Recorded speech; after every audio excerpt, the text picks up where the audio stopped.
Hold that thought. I have an idea.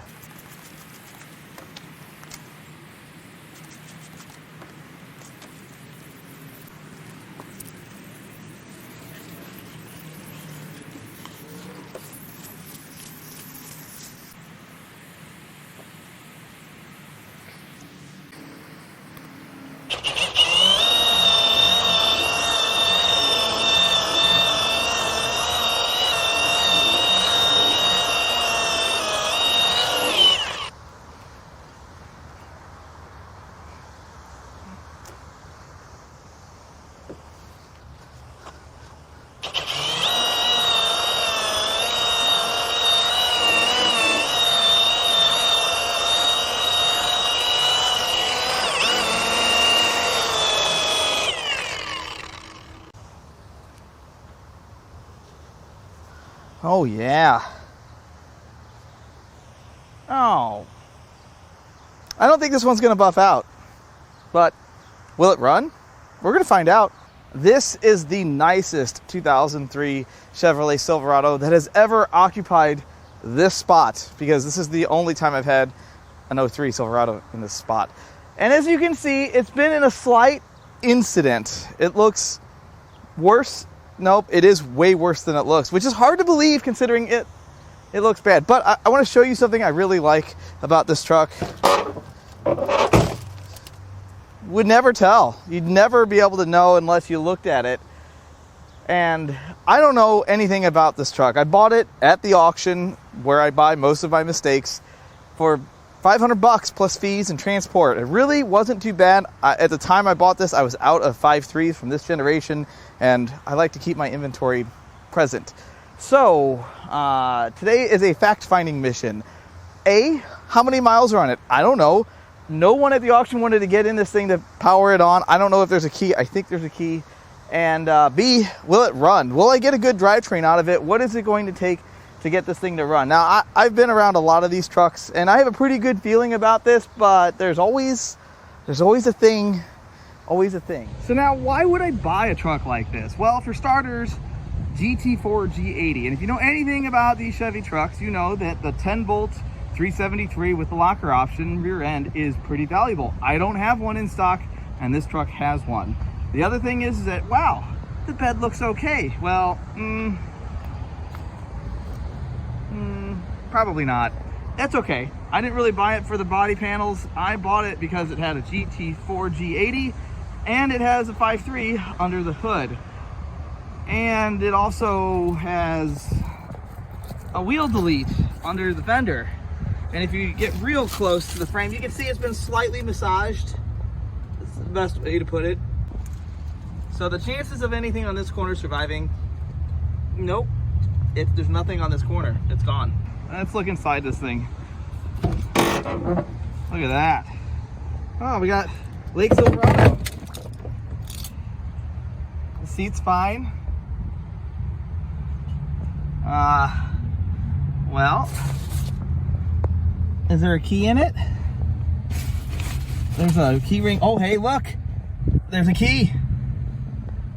Someone came back through here and pulled the radio out of it, which tells me that whoever was driving this wanted the radio out of it after they crashed it, which is a good thing because hopefully they are still with us. Yeah, that's not good. This is gonna be fun, but let's get this hood open. Yeah, this will do it. Just one extra time for good measure. I'm sure this will open right up. I mean, I can get the top hood kind of open, but the bottom hood,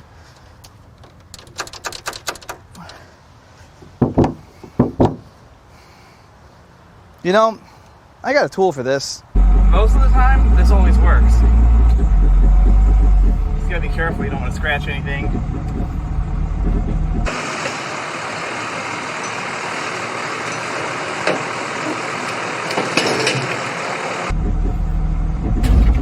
See? Just a little boop.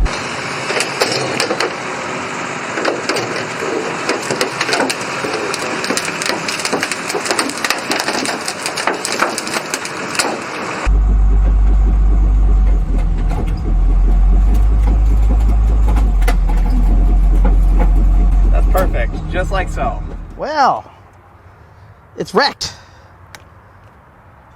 I don't see anything too terrible. It's not great. It's not bad. That's pinned in there. It could have broken the intake manifold. It's probably fine. First, start with the basics. I think we're onto something. As you can see, some things have been rearranged. Oh, the hood latch is broken. Our dipsticks have merged. We have oil and transmission fluid right next to each other. Let's check the oil. It's low. That's bad, which means that the oil went somewhere else. Check the transmission fluid. It's full, and it looks great. So that's good. It doesn't mean the trans is good. It just means the fluid's good. And the next thing I would like to do is pull the intake off to see if there's any residual oil that comes out of the throttle body. Anytime one of these things goes upside down, whether it's this or any other kind of vehicle, you got to check to see where the oil went if the oil's low on the dipstick. If this was full of oil, I'd feel a little differently. But see, there's some oil down here. This all looks like it's going to be okay.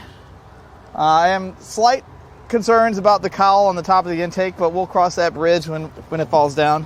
Oil just ran out of the intake tube. So, see, look, I can pour oil out of this thing. That's not where oil goes. So obviously, we have oil in places it's not supposed to be. So the belt's still on it, which is magic. There's lots of debris in here.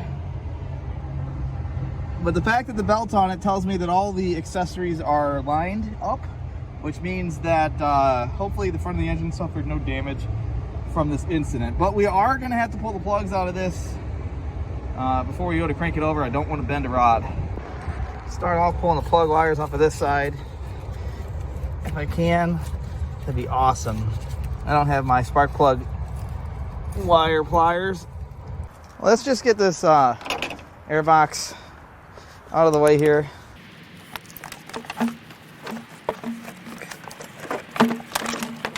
It comes out some way, somehow. Will you just... Perfect. All the room in the world. So this is going to work just fine for a couple of these. Well, 1 out of 8 is off. There's 2. We're on a roll. Let's pull the plugs out of these while we're in the area. Well, it has AC Delcos in it. Good. Good, good, good.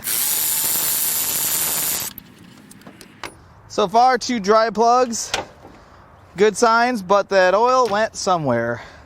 And it could have all come out the intake. There may be nothing in the cylinders, but I have to take the precaution because it will 1000% bend a rod if there's enough oil in the cylinder and it fires up. Well, bad news, guys. The block is broken. I don't know if it's going to be a situation where that makes the engine worthless or if it can only go in something else. So much for this, but we're going to keep trying. We're going to see if it runs. Well, I tried everything I could to get that last plug wire off. I can't do it. So we're going to get some stuff out of the way, get a few more plugs out of it.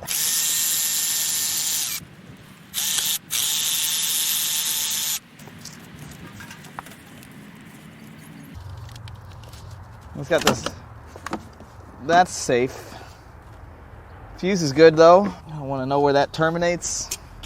I kind of want to know where that terminates. All right, you know what? This is almost a wasted effort, but I still want to know if it runs. This is getting sideways real quick. Let's get a battery that's not this one in here, and let's just at least see how many miles are on it, because this may have like 500,000 miles on it, and then what am I doing here? I think what I'm going to do first is see how many miles are on this. We're just going to use this smash battery as my jump starting post, since these things are kind of finicky about that.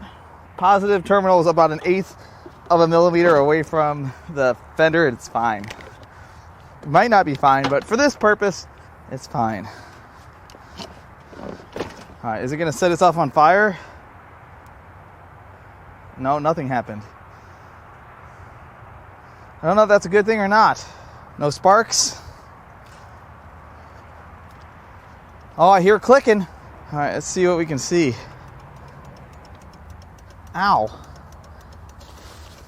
I can barely see it. The left turn signal's on. I can't do anything in here. Oh yeah, here we go. We're shifting gears. Powering on. Driver 1. I can't see anything. This is just not working out for me. What does that say? Service airbag. Fuel level low. Where's the buttons to go through this? Oh, they're on the steering wheel, I think. Oh, what was that? Oh, I'm honking the horn. I can't get anything done. You know what? I've got a tool for this. Looks like Eric's body shop is now open. First thing we need to do is fix this hood. Good as new. And then we just gotta, hopefully I don't ruin the sun visor. And then we just gotta, hopefully I don't ruin the sun visor.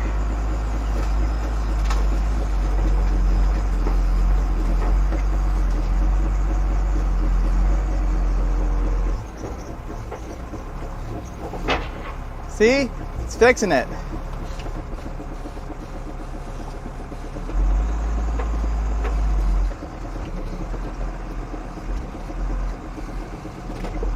I think that's good.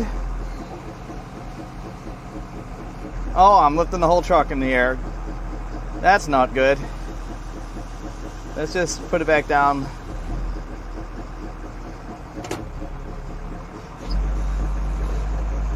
Oh, I ruined the headliner. The one thing I wanted. I do need to open the hood again though. Yeah, that's nice. It's perfect. We're just gonna set this on this bumper. I'm gonna do the same thing. Hopefully no more fires. And when I say no more, I mean no fires at all. We have power. Let's see, what do we have here? It's much more spacious now. Service everything. Oh, here, hold on, let me fix it. What? Oh, wait. See? We're already fixing stuff. What is this? Fast pain relief, headaches, and body aches. You know, there's a joke there. I'm sure that guy needed that, but we got to figure out how many miles are on it. So let me start hitting some buttons here. Service airbag, service passenger, brake. 184K. Hey, it starts with a 1. That's good. That's a lot better than I figured it would be. But now I'm going to key to the accessory position, and we're going to use the relay to turn the starter over, I think. I think that's what we're going to do, because I don't want it to fire off. So in no way would I try to turn over an engine that I thought was good. At this point, it's not. What is this? That's a, yep. Hey, that part looks good inside here. Starter. It's this one right here. We're going to take the case off of this. So what we're basically going to do is pull the relay in manually with my hand, and it should engage the starter. It may not, because there might be other damage. So let's see what happens. Well, that's not good.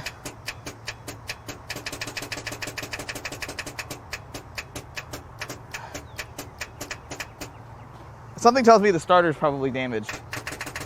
Well, this sure is going downhill fast, isn't it? And the starter is located somewhere down yonder, and I can kind of get in there, and nope, I can't. So there's only one thing left to do at this point. Well, let's just do it.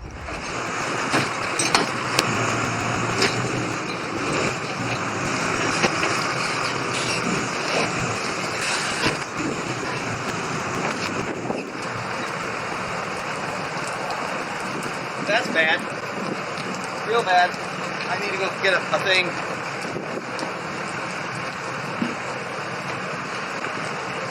Oh, that's not good. So is it safe to get underneath this thing? No. Am I going to do it? Yep. So front diff is broken, but that's the least of my concerns. This thing crashed real hard. The starter is damaged from the frame and the front diff making impact. The exhaust is smashed, but the bigger problem is right there. This wasn't gonna run. Yeah, I probably should have looked at this first. This is a big L for me, guys. That is not happy. Yeah, starter's bent over. I mean, the engine might have some good parts. Oh, I can see the oil pan's broken.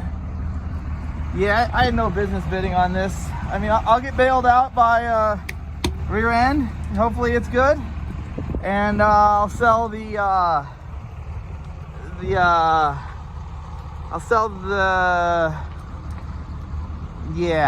this one wasn't so good. So I'm looking at this, and the transfer case looks okay from this end. I mean, I'm gonna have to really thoroughly inspect it. And the part that broke is that adapter piece. It looks like it's still got an output shaft intact, but I gotta see if it's bent. It might be bent. The transmission could have a cracked case. I can't count these components yet, but I'm not gonna say that they're junk yet. I'm just gonna say that they have been slightly compromised. The engine is a parts only engine. That's never gonna run again. I'll get a pair of heads out of it, and I'll sell the rods and pistons out of it probably for a little bit. So it's not a complete loss. The center console swap out of these sell pretty well. This one seems to be in sellable condition. Usually get a few $100, $200 to $300 for that. Climate control, a little bit of money there. Gauge cluster, once we put a new cover on it. There's a transfer case module back here. I don't think I'm gonna be able to sell the seats.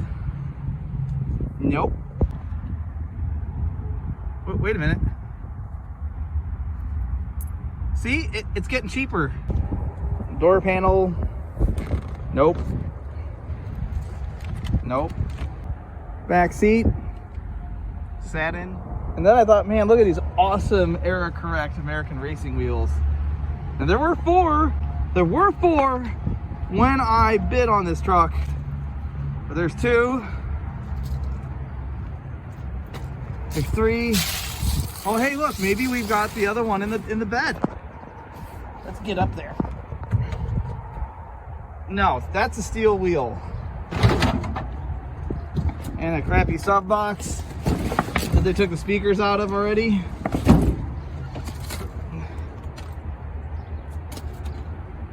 Oh, hey, look, nice upper control arm, but no fourth wheel. Someone got a freebie. However, while the bed looks really bad, it's really not really bad.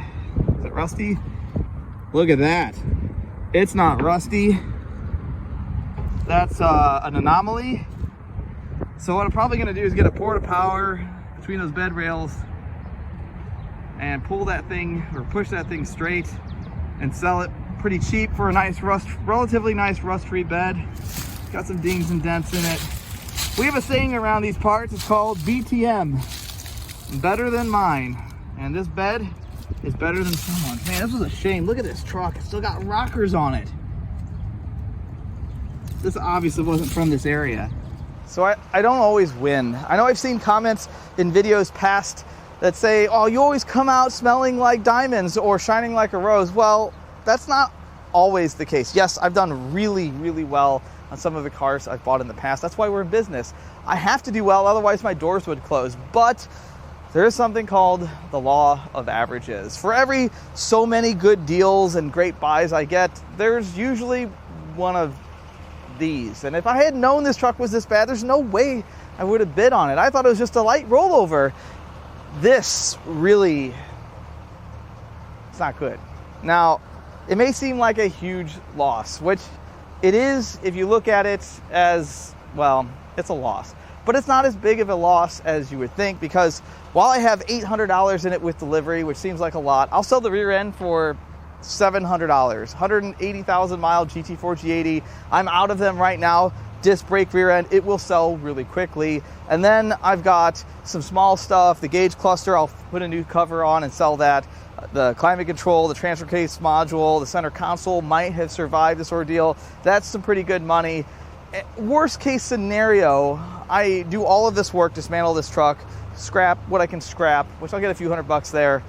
And I do all this for a few $100s of profit, which is a total waste of my resources. But best case scenario, somehow the transfer case and transmission survived this deal. And while I will have to sell them at a discount because I couldn't test them, they still may have some value. So I got my fingers crossed that that'll be the case, but I'm not going to count on it.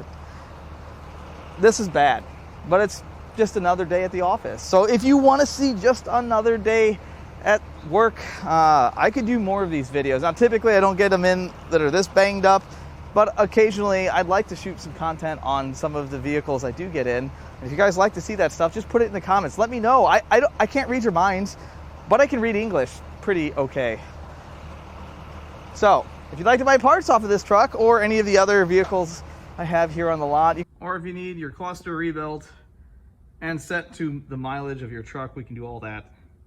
Shameless plug, we got a few of these in stock.